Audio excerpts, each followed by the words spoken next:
দেখতেছো তুমি বারবার এরকম করে অফিসে আসলে কিভাবে হবে? তাহলে ট্রাই করতেছো কেন?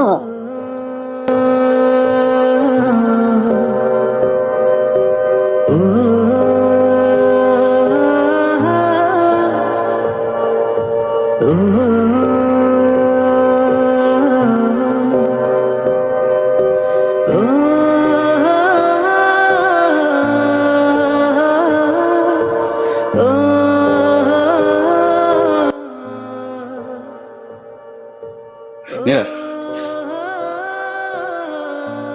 তোমার সাথে একটু ইম্পর্টেন্ট কথা আছে, বাড়ি আসবা? শুভ, তুমি এখানে, তোমাকে কতবার বলছো অফিসে আসবে না? নীলা অনেক বেশি ইম্পর্টেন্ট। সবাই দেখতেছো তুমি বারবার এরকম করে অফিসে আসলে কিভাবে হবে? তাহলে ট্রাই করতেছো কেন? শিখুমের কথা শুনো, সবাই দেখতেছে।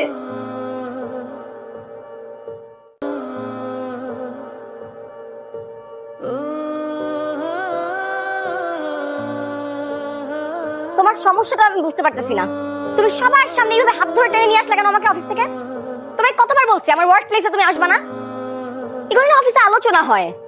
তুমি কি চাও আমার চাকরিটা চলে যাক? কথা বলো না কেন? কি শুরু করছে এগুলা?